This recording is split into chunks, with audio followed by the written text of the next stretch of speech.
pensiun tetap kita bayar. Kemarin ada kenaikan pensiun plus THR, kita tetap meningkatkan belanja, yaitu tumbuhnya 4%. Tahun lalu kan ada kenaikan yang cukup tinggi. Mungkin kita bisa update beberapa angka April meskipun ini belum selesai. Saya mulai ya.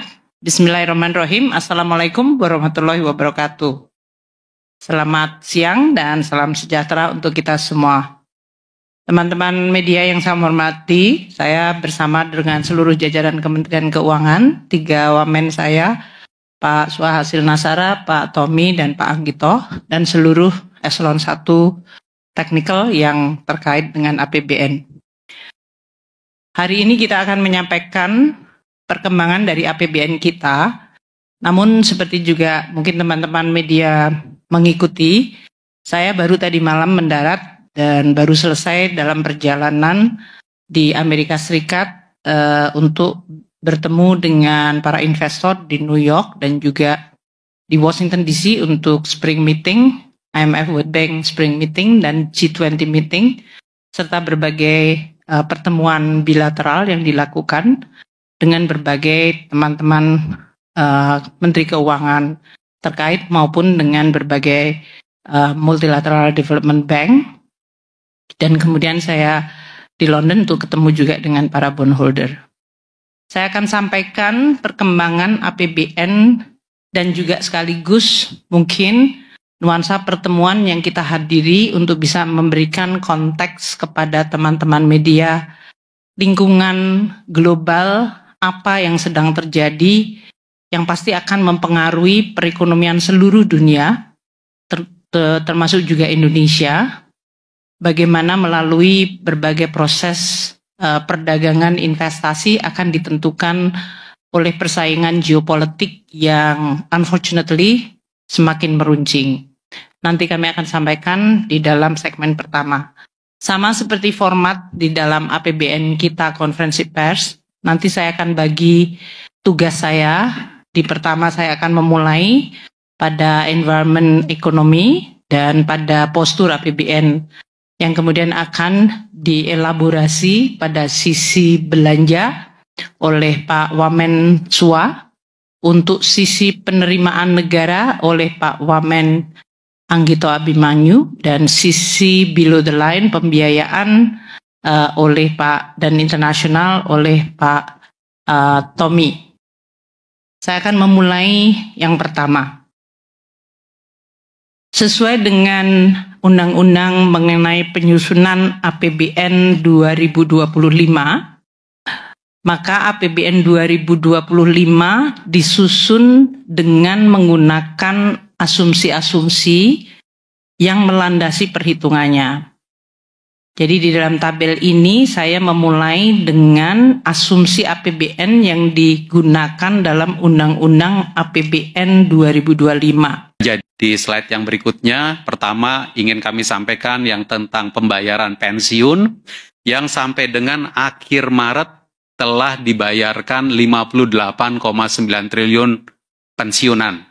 Dan ini ada yang dibayarkan lewat Taspen, ada yang dibayarkan lewat Asabri, dan juga THR-nya juga sudah dibayarkan kemarin pada sebelum Hari Raya Idul Fitri. Semangat ya Pak Menteri ya, penuh semangat mulai melakukan penyusunan RKP 2026.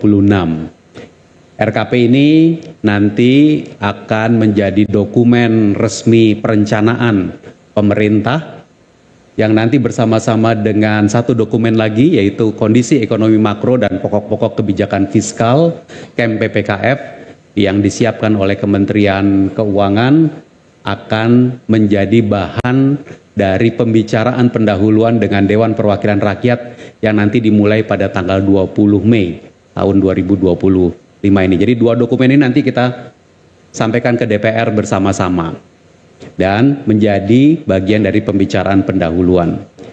Bapak sekalian, Pak Menteri, Pak kalau disuruh bicara kayak gini biasanya staf itu nyiapkan saya slide langsung 50 slide langsung siap Pak.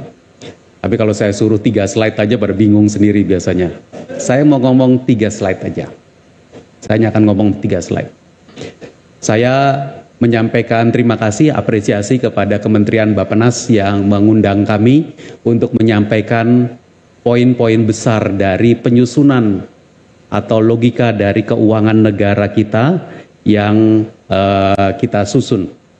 Tadi Bapak Menteri sudah menyampaikan prioritas pembangunan Indonesia, termasuk direktif Presiden.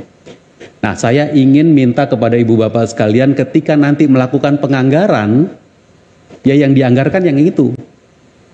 Yang tidak menjadi direktif Presiden, jangan dibuat-buatkan anggarannya. Yang dianggarkan yang adalah prioritas pembangunan dan menjadi arahan direktif Presiden. Ibu Bapak sekalian, kenapa seperti itu? Ya.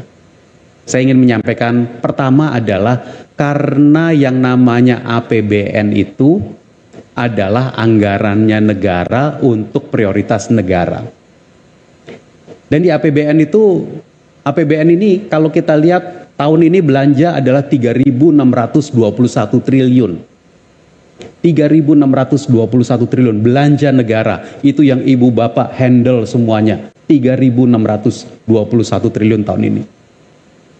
Produk domestik bruto yang dihasilkan oleh Republik kita sekitar 23.000.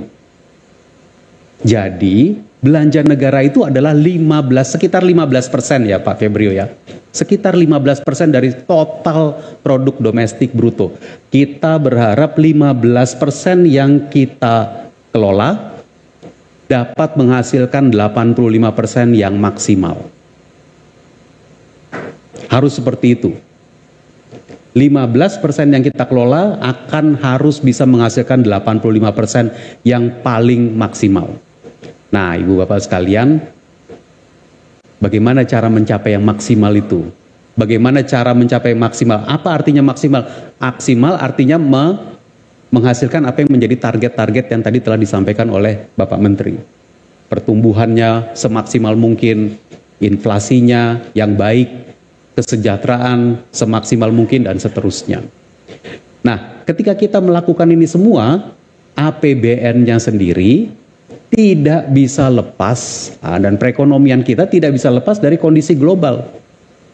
Ya Bapak sekalian, kondisi globalnya sekarang dinamikanya tinggi sekali. Ketidakpastiannya tinggi sekali. Pertumbuhan ekonomi dunia yang tadinya di atas 3%, 3,6 itu kemudian sekarang sudah estimasinya udah menurun. Kenapa perekonomian dunia jadi urusan kita ya? Karena Indonesia itu mengekspor ke luar negeri. Kalau luar negerinya itu tidak pasti, ekspornya terus juga menjadi tidak pasti. Indonesia itu juga bekerja dengan seluruh sektor keuangan global. Kalau sektor keuangan globalnya tidak pasti, efeknya ke dalam APBN tidak pasti. Ibu Bapak sekalian, ketidakpastian ini kalau kita coba lihat, itu nanti munculnya di beberapa tempat yang mempengaruhi APBN. Pertumbuhan ekonomi dunia tidak pasti. Harga komoditas tidak pasti. Bisa cepat naik, bisa juga cepat turun. Kemudian komoditas itu ya yang kita tahu, minyak, batu bara, CPO, nikel, harga beras, harga berbagai macam sawit dan yang lain. Nilai tukar akan juga menjadi faktor yang terkena imbas dari internasional. Inflasi dan lain-lain. Seperangkat dampak dari internasional yang akan memiliki dampak kepada APBN kita. Dampak kemana? Dampak ke penerimaan. Dampak kemana lagi? Dampak ke belanja. Dampak kemana lagi? Dampak kepada pembiayaan. Nah, di sini kemudian ketika kita mengelola APBN, ada satu faktor, ada satu karakteristik yang sangat penting untuk kita pahami bersama. Penerimaan itu adalah estimasi. Kita mengestimasi berapa penerimaan tahun depan. Menggunakan apa? Menggunakan pertumbuhan ekonomi, menggunakan inflasi, menggunakan harga komoditas, menggunakan faktor tadi indikator-indikator itu kita mengestimasi penerimaan. Tapi belanja buat ibu bapak sekalian adalah pagu. Pagu itu artinya alokasi. yang mau dibelanjakan. Penerimaannya masih harus kita usahakan, belanjanya pagu. Karena itu sekarang poinnya, saya bukan bilang pagunya diturun-turunin, enggak.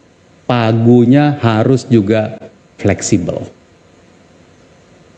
Pagunya juga harus fleksibel. Saya udah mulai lihat 5-10 wajah yang senyum-senyum, udah mulai merasakan fleksibilitas pagu. Memang.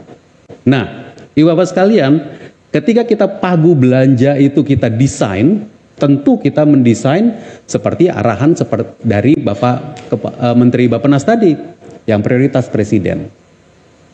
Yang bukan prioritas Presiden, bukan prioritas pembangunan, jangan di-create menjadi yang tidak perlu. Nah, Ibu Bapak sekalian yang sebentar lagi akan mulai ngurusi 2026, mikirnya kan kira-kira begini yang atas.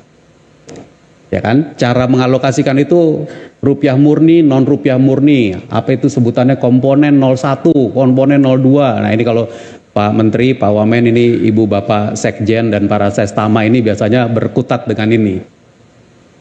01, 02, 03, 04, 05, 06. Oke, ya itu memang cara kita menata pagu. Oke. Atau cara lain lagi rupiah murni, non rupiah murni. Rupiah murni itu ya artinya yang pada tahun itu ada. Yang kita terima dari pajak, dari bea cukai, penerimaan tahun berjalan yang tadi diestimasi. Yang tadi merupakan estimasi. Non rupiah murni berupa PNBP, pinjaman dalam negeri, luar negeri, SBSN. SBSN itu pinjaman juga, utang juga, surat berharga syariah negara, hibah. Kalau hibah sih bukan pinjaman, bukan utang. Tapi ini cara Ibu Bapak kemudian mendesain anggaran KL Ibu Bapak masing-masing. Nah, boleh pakai cara, memang seperti itulah cara kita. Tapi saya juga ingin menunjukkan kepada Ibu Bapak sekalian cara berpikir yang lain, yang merah muda yang di bawah, yang oranye di bawah. Anggaran yang Ibu Bapak kelola, idealnya Ibu Bapak bisa merumuskan mana yang benar-benar mandatori dan tidak bisa tidak harus dibayar. Pasti gaji, pasti yang namanya pensiun, pasti operasional kantor. Kemarin itu Pak Menteri, ini adalah yang diamankan ketika kita melaksanakan Inpres 1 2025. Tidak boleh sampai memotong gaji para karyawan kita. Tidak boleh memotong manfaat pensiun, operasional kantor. Ingat Ibu Bapak sekalian, baru saja Ibu Bapak ini kan baru selesai menjalankan Inpres 1 ya. Efisiensi dikunci, baru selesai. Dan ketika mengunci itu, ini jumlahnya di KL 256,1 triliun, di daerah 50 triliun. Lalu kemudian ketika mengunci ini, tidak boleh menyentuh belanja pegawai,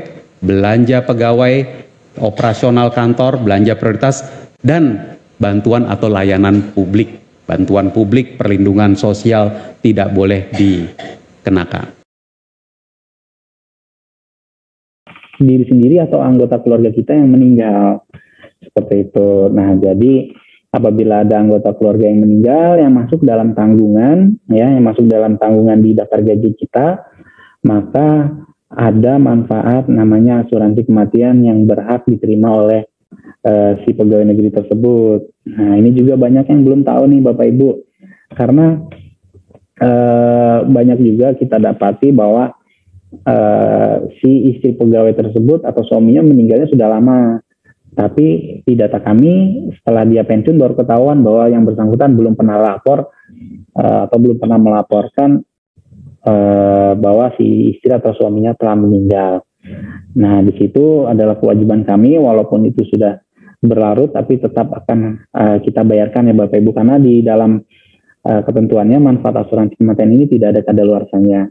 Jadi sekalipun 10 tahun yang lalu ada kejadian keluarga yang meninggal, maka baru dilapor sekarang, maka akan tetap bisa kita bayarkan. Tapi tetap mendasarinya, perhitungannya adalah gaji pada saat kejadian, artinya gaji pada saat 10 tahun yang lalu untuk perhitungan manfaatnya. Nah, terus manfaatnya berapa untuk apabila ada istri yang meninggal atau suami yang meninggal? Nah, untuk besaran manfaatnya di sini untuk istri atau suami yang meninggal adalah 1,5 kali gaji, ya 1,5 kali gaji.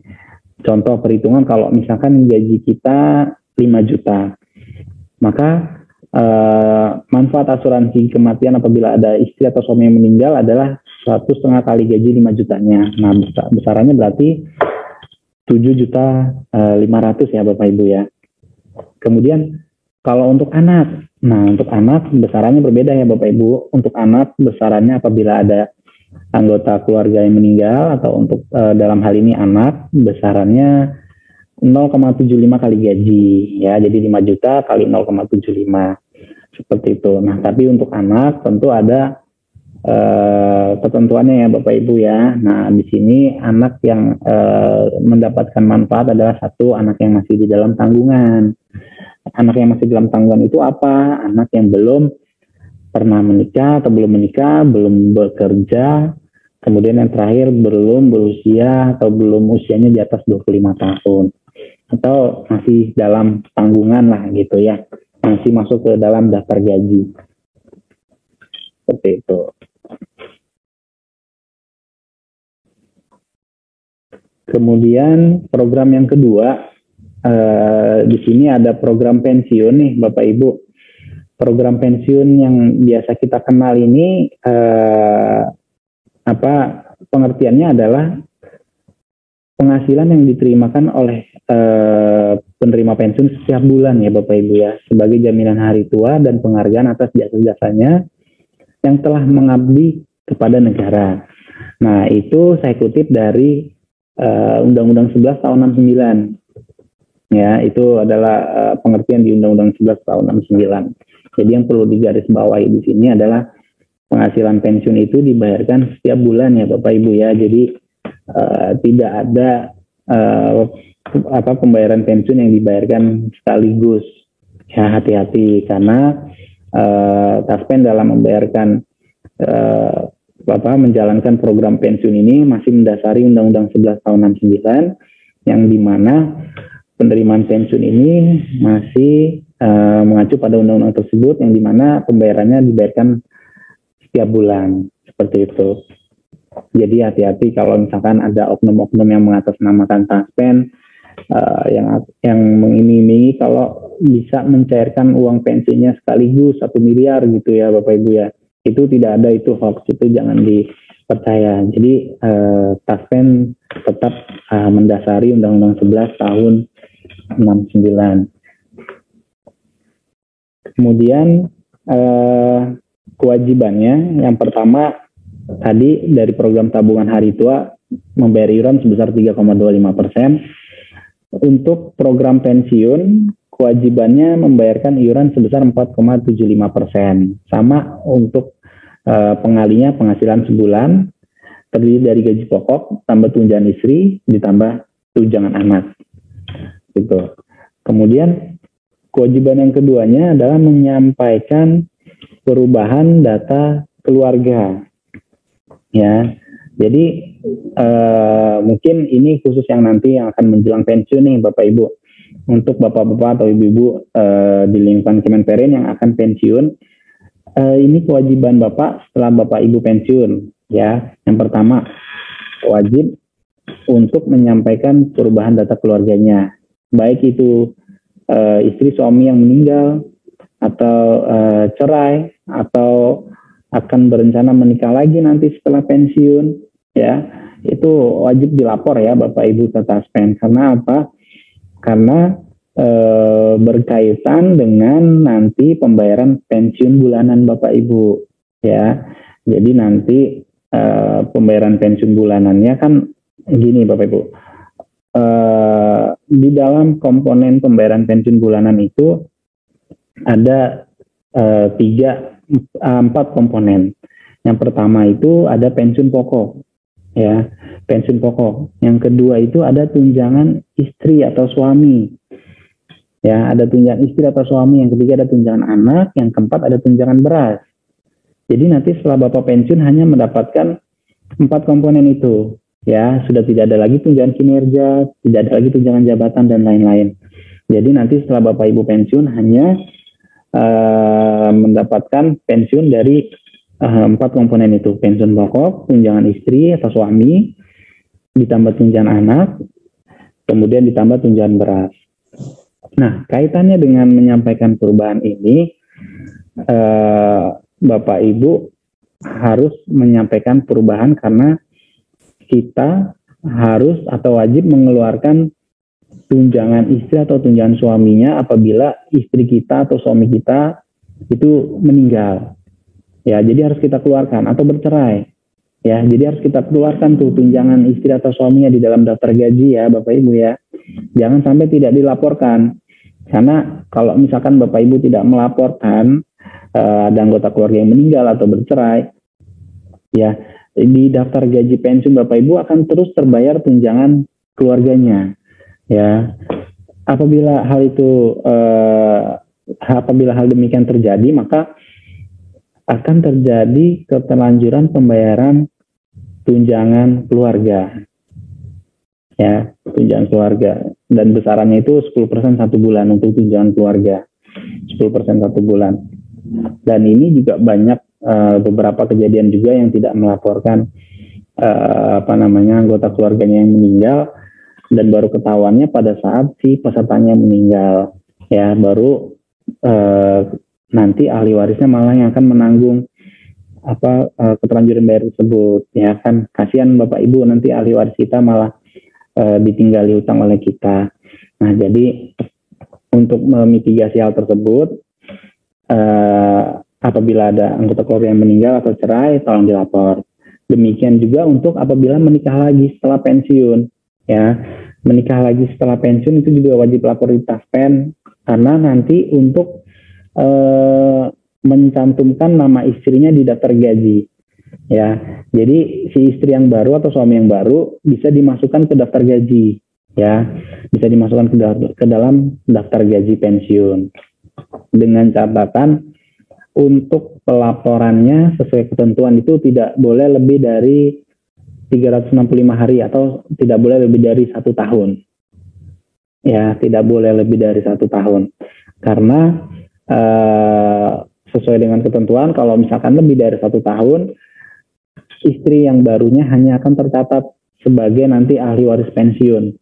Jadi tidak bisa masuk ke dalam tunjangan keluarga apabila pelaporannya lebih dari 1 tahun. Kemudian yang kedua, anak tertunjang. Anak tertunjang ini juga wajib diketahui ya Bapak Ibu, untuk yang tertunjang di dalam daftar gaji itu ada ketentuannya, yaitu yang pertama belum menikah, belum bekerja, atau belum berusia 25 tahun. Untuk anak yang usianya sudah di atas 21 tahun, itu wajib melaporkan keterangan sekolah atau keterangan masih kuliahnya ke Taspen. Ya, setiap tahun ajaran barunya. Untuk apa? Untuk supaya pembayaran gaji pensiunnya itu tunjangan anaknya tidak terputus. Ya, jadi kalau di sistem kami, untuk anak yang sudah lebih dari 21 tahun, apabila tidak ada pelaporan anak masih kuliah, maka pembayaran pensiunnya akan otomatis memutus tunjangan anaknya. Seperti itu ya, Bapak Ibu ya. Kemudian kewajiban yang ketiga, apabila Bapak Ibu melakukan perubahan alamat atau perubahan kantor bayar pensiun, misalnya dari bank A mau pindah ke bank B, atau dari bank B mau pindah ke bank C, atau Bapak Ibu nanti pensiunnya misalkan mau pindah ke daerah ya, itu wajib melaporkan domisili yang terbarunya, karena kaitannya dengan apabila nanti Taspen ingin menginformasikan surat pengesahan tanda bukti diri ya. Jadi SPTB itu kami kirimkan ke alamat Bapak Ibu, ke alamat yang terdaftar di Taspen. Nah, nanti kalau misalkan SPTB-nya tidak sampai ke alamat Bapak Ibu, artinya SPTB-nya tidak dapat Bapak Ibu terima dan tidak dapat dikembalikan lagi ke Taspen, maka pembayaran pensiunnya akan kami stop sementara sampai dengan SPTB-nya itu balik ke Taspen. Gitu. Kemudian manfaatnya adalah tadi yang pertama pasti pensiun bulanan ya Bapak Ibu ya, pensiun bulanan. Kemudian ada pensiun terusan. Pensiun terusan itu apa? Pensiun terusan itu kalau misalkan kita meninggal dunia, penerima pensiun meninggal dunia, maka pensiun terusan itu dibayarkan kepada istri atau suami atau anaknya selama 4 bulan. Jadi 4 bulan terhitung kita meninggal masih dibayarkan gaji utuh atau namanya pensiun terusan selama 4 bulan. Begitu. Nah nanti baru di bulan kelima dibayarkan pensiunan sebesar 36% atau istilahnya pensiun janda duda atau yatim piatu. Besarnya 36%. Kemudian juga ada manfaat pensiun 13, kemudian juga ada manfaat THR ya. Tapi untuk pensiun ke-13 dan THR ini untuk pembayarannya tetap setiap tahun kami menunggu arahan dari pemerintah kapan dibayarkannya. Kemudian yang terakhir ada uang duka wafat. Uang duka wafat ini manfaat yang diterima kepada ahli waris apabila si penerima pensiunnya ini meninggal dunia. Ada manfaat uang duka wafatnya. Nah, uang duka wafat ini besarannya 3 kali gaji penerimaan pensiun si pegawainya, ya 3 kali gaji penerimaan pensiun pegawainya. Oke, mungkin itu dari program THT dan program pensiun.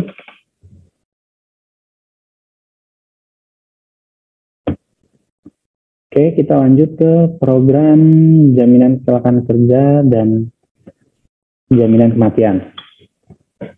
Nah, kita lanjut ke depannya dulu Bapak Ibu ya. Program JKK, program jaminan kecelakaan kerja. Pengertiannya adalah perlindungan atas resiko kecelakaan kerja atau penyakit akibat kerja berupa 1 perawatan, 2 santunan, yang ketiga tunjangan cacat. Ya, ada perawatan itu perawatan di rumah sakit. Bapak Ibu ya, perawatan di rumah sakit apabila Bapak Ibu mengalami kecelakaan kerja, maka biaya perawatan di rumah sakitnya kita cover. Ya, Taspen yang mengcover ya. Kemudian yang kedua santunan. Santunan apabila si pegawai negeri mengalami kecelakaan kerja, kemudian setelah mendapatkan perawatan yang bersangkutan ternyata mengalami cacat atau mohon maaf meninggal dunia, maka ada santunannya, santunan cacat atau santunan meninggal dunia atau tewas. Kemudian yang terakhir ada tunjangan cacat. Jadi apabila cacatnya tersebut itu menyebabkan yang bersangkutan harus diberhentikan karena uzur ya, karena yang bersangkutan tidak bisa lagi atau tidak cakap lagi untuk bekerja di semua bidang, maka yang bersangkutan harus dipensiunkan. Maka selain pembayaran pensiun bulanannya, ada tunjangan cacat juga yang dibayarkan. Terus kriteria apa saja sih yang bisa tergolong ke dalam kecelakaan kerja nih Bapak Ibu?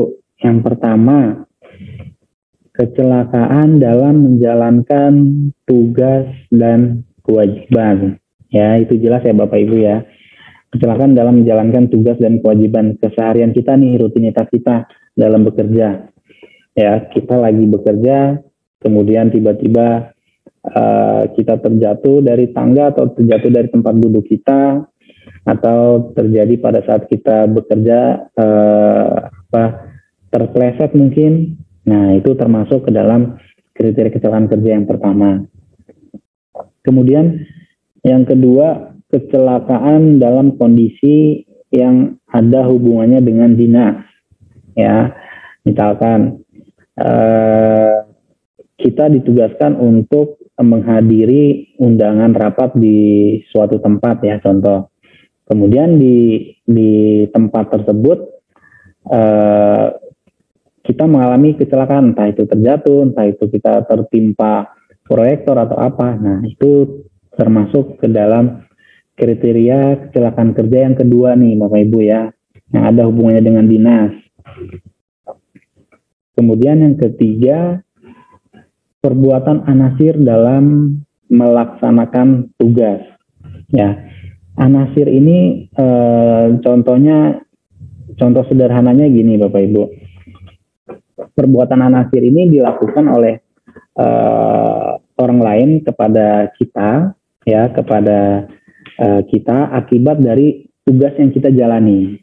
Nah, akibat dari tugas yang memang kewajiban kita sebagai tupoksinya, tugas pokok dan fungsinya, gitu. Ada orang yang tidak suka, kemudian berbuat atau melukai atau mencelakai kita, maka itu termasuk ke dalam perbuatan anasir, gitu.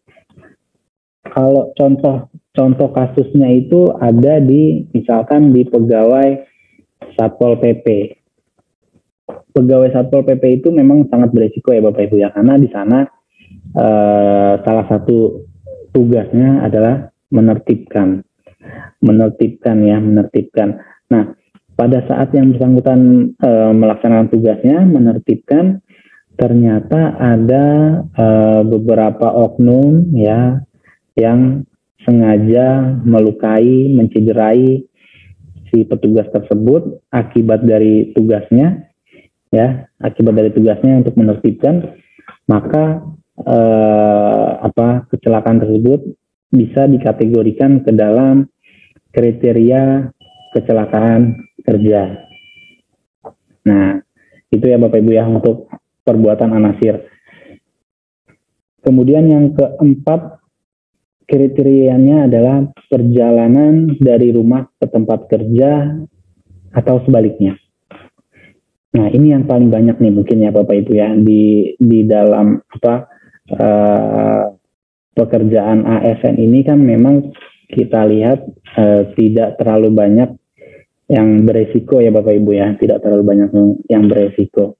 Tidak seperti pekerja-pekerja yang ada di pabrik atau yang berhubungan dengan mesin-mesin besar ya, atau yang di lapangan mungkin. Nah, kalau yang di ASN ini kan mungkin nggak terlalu besar resikonya untuk yang di kantor.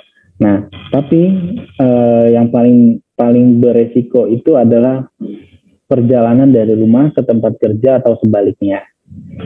Ya, perjalanan dari rumah tempat kerja atau sebaliknya. Nah, itu yang paling banyak ya. Ya. Untuk perjalanan ini juga ada ketentuannya ya Bapak Ibu ya. Jadi perjalanan ini melalui jalur yang wajar. Kemudian juga waktu yang dapat dibenarkan ya. Perjalanan yang wajar artinya